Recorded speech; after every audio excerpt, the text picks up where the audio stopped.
Make sure you guys hit the subscribe button if you guys are enjoying the content that we're throwing up. And make sure you guys hit the like button if you enjoy the video. And yeah, let's begin.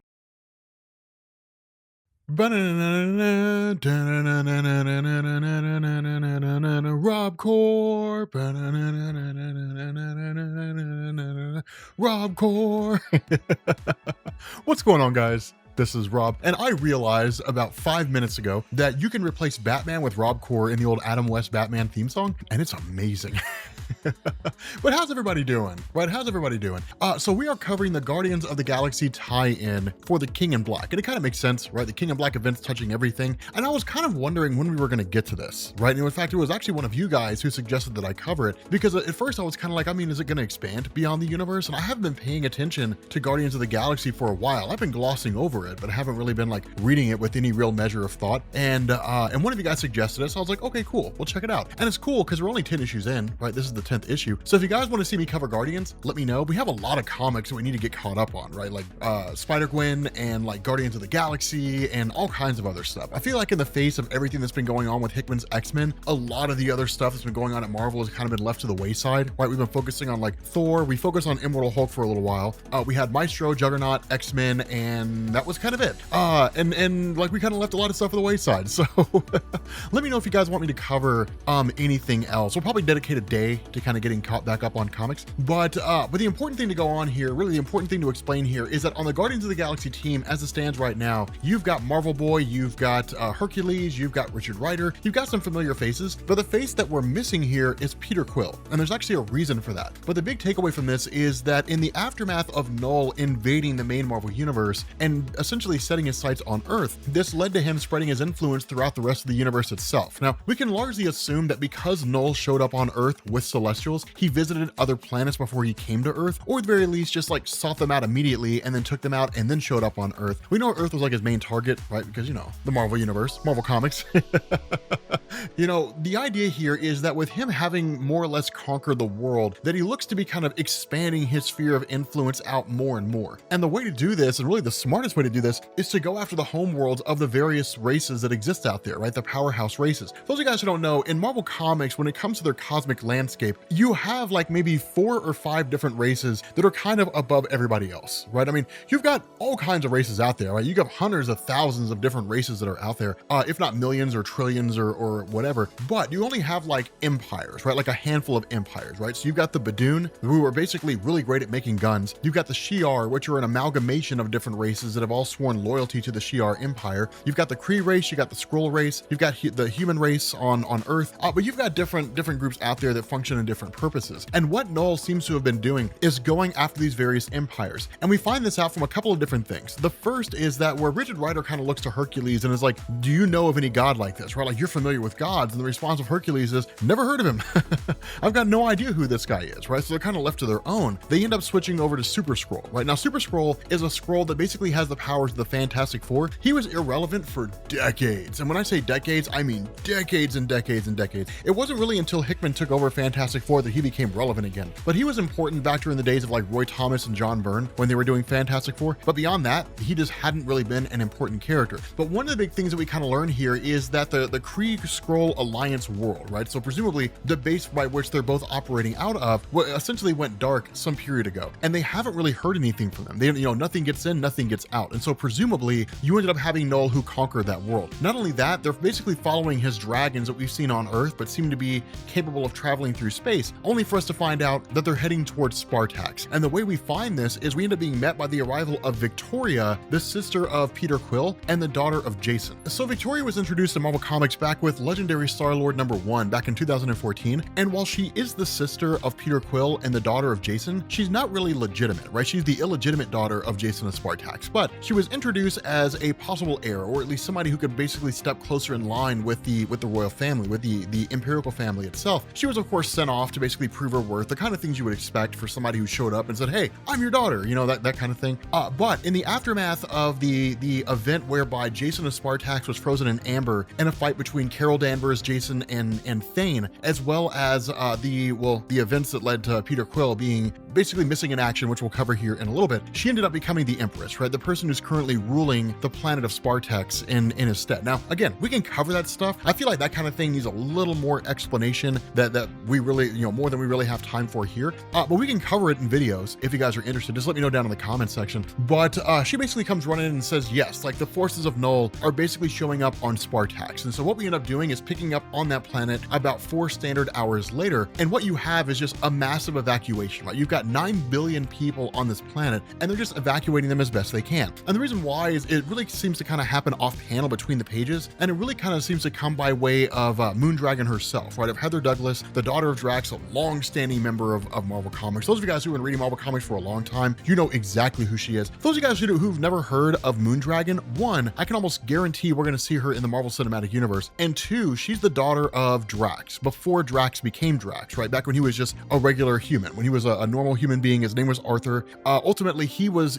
killed alongside his wife, and then Heather was basically taken by the father of Thanos, and her telepathic abilities were developed. But what they also seem to have picked up on is that the forces of Knull are not something that's easily overcome, right? You don't just show up on a world where Knull is currently, laying, kind of attacking, and then have like some battle cruisers and fire some shots, and like the day saves 6 hours later. Doesn't really work that way, right? It's just one of these things where he's effectively just like conquering this world as fast as he can, because he's got this dragon flying around up there, and the dragon just keeps dropping these giant piles of goo, which in turn infect the planet. Very similar to what we saw on Earth at the very beginning of the King in Black event. The big takeaway from this, though, is that initially, where you end up having Heather hit up by Nova and kind of asking like where are we at? How are we doing? Heather's response is, we're at 2 billion. And he's like, 2 billion evacuated? That's not enough. She's like, no. We've evacuated 30,000. 2 billion are dead, right? People are dying fast. They're dying so incredibly quickly. And that's what's so insane about this is, it's one of these things you kind of have to put it into perspective. When you look at the idea of what's going on here, just in this little tidbit of a story that we're seeing in relation to like a lot of the other events that are going on, the King in Black event is huge, right?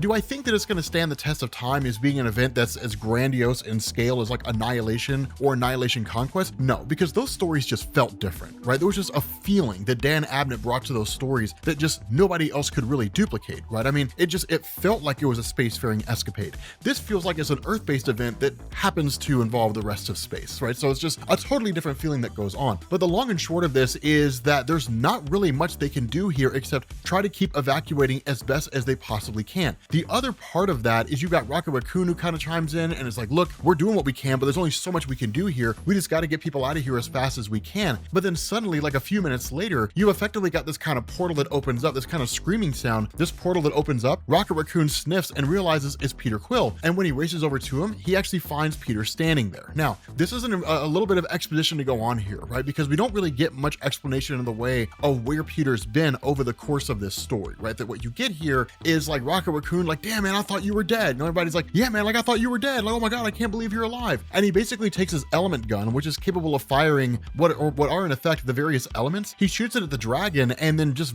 fires off this colossal amount of energy. It's not enough to destroy the dragon, but it's certainly enough to get its attention. Now, the reason why this is happening and the reason why this matters is because prior to the events leading up to this, you had the return of the Olympian gods, right? But the Olympian gods showing up here, it basically led to them kind of going on a mad spree throughout the universe, right? And so what it led to was Peter, the Guardians, various people showing up and essentially confronting the Olympians. But in the process, Peter basically stayed behind to kind of detonate this bomb, but had in effect been yanked over to a different dimension. And the result was that he spent about 180 years inside that dimension, living out a life with some friends that he made. And so he's kind of jumped back here now. So as far as his mind is aware, as far as his mind functions, he's been alive for 180 years, which means it's 180 years worth of memories. And so that's why it's very easy to forget things. And that's why he doesn't really remember. I mean, he remembers like Rocket Raccoon and the other Guardians, but it takes a little while for his memory to kind of re-jog itself, right? Because it's like, hey, what's going on, Richard Rider? I haven't seen you in like 180 years, right? I mean, let me tell you something, guys. I have a hard time telling you what I ate 2 weeks ago, let alone, I can't even tell you what I had for dinner last Tuesday, right? Like, imagine 180 years passing. I mean, I know you guys are the same way, right? Don't lie, right?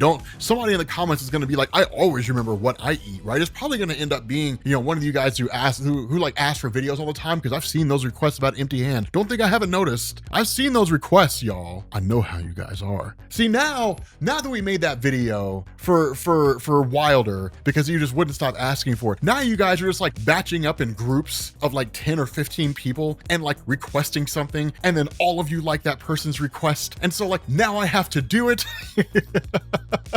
Y'all ain't fooling anybody, right? Y'all can't pull the wool over my eyes. I know how y'all are teaming up. I know what y'all are doing now, but nonetheless, you know, it's one of these cool little things, because it takes a little bit of kind of rejogging and sort of bringing him back. I mean, the reality of this is, even when you have Heather Douglas who shows up here, it's kind of like, wow, this is kind of wild. But then she starts to kind of tap into and connect to Knull to a degree. Now, she doesn't do it directly. She does it by way of the dragon, which is kind of an agent of Knull. Trying to telepathically link her mind with Knull directly would be complete disaster. She'd be totally overwhelmed and probably just put in a catatonic state or just outright killed. But the reason why Star-Lord's gun is able to fire in this way where it previously never could is because the gun is effectively powered by the energy of the Olympian gods, right? He kind of siphoned that energy off, and now it fires out through his gun. What it also does is it allows him to become the true Star-Lord. This is really just Marvel Comics blending the existing Star-Lord mythos with the way it originally functioned way back when he was first introduced in the old black and white comics. That's really all that is, right? I mean, that's really all that's happening here. It's expanding the mythos, right? And probably bringing closer in line with the MCU, because we'll probably end up seeing Star-Lord using more of like his quote unquote celestial power that we saw in like Guardians of the Galaxy 2, which was,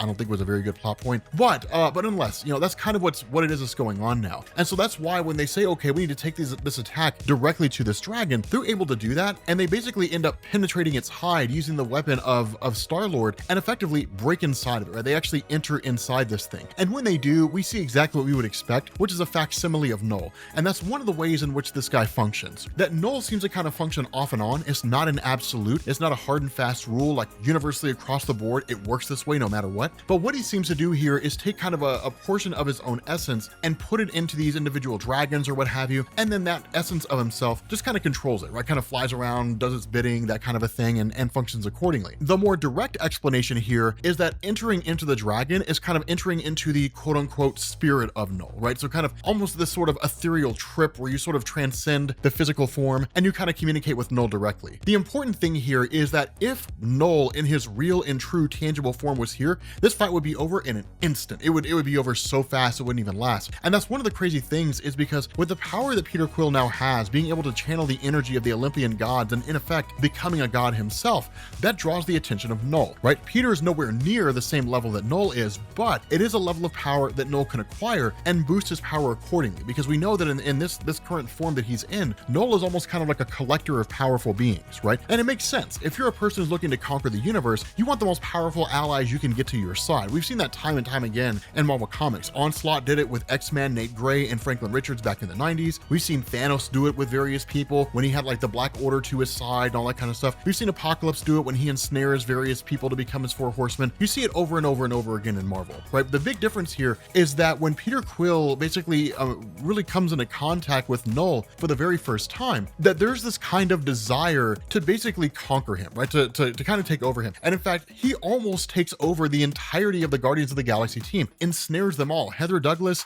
Richard Rider, every single one of them. And even goes on as to say, like, you guys will lose everything. Like, you will become part of my horde. You'll become part of my forces and you will fight on my behalf. But the person he's not able to overcome is Star-Lord, powered by this kind of Star-Lord based energy, which we don't really still have a full explanation on. He's literally powered by what he calls the Master of the Sun. Like, that's kind of what he refers to himself as, that he kind of presents himself as the antithesis to Knull, which is a cool concept. Is kind of interesting. I imagine we might see something done with that later. I largely believe the defeat of Knull will come down to like Eddie Brock and Venom, because it is a Venom based story. So it makes the most sense that's what would happen, that Eddie Brock would like get his symbiote back or something along those lines would happen. I'm kind of curious. I mean, I don't really even know. I can't even really ballpark how this is going to end. It's one of the cool things about Donny Cates' ideas. He just throws in curveballs everywhere, right? So you're like, I've got this figured out. And Donny Cates is like, no, you don't either, because here's the new thing that happened. And it's like, what? Like, it's kind of bonkers in that way, right? But because of the power that he possesses and his elemental gun, he's able to basically break free of Knull. And that's really one of the only times we've seen that, right? That we've seen somebody break free of Knull's influence and then actually fire this elemental gun in the heart of the dragon and destroy it entirely, right? So this is the first real offensive move that we've seen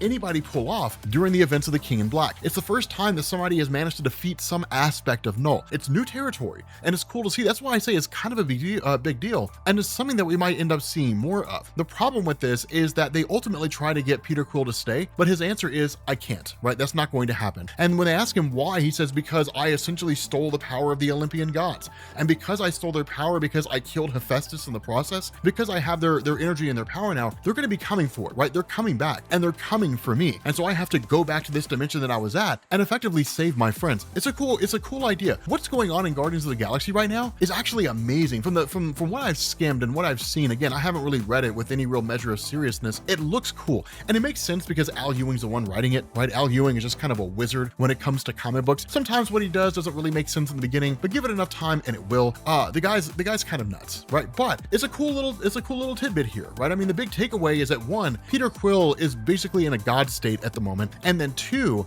he's the first person to successfully overpower Knull. So, I mean, what do we do here? We give everybody the power of God. There we go. Story over. With that being said, guys, we're gonna bring this video to an end. If you are new here to Comics Explained, make sure you guys hit the sub button to become part of the Rob Corps. If you guys enjoyed this video, make sure you drop a like, and I will catch you all later. Peace.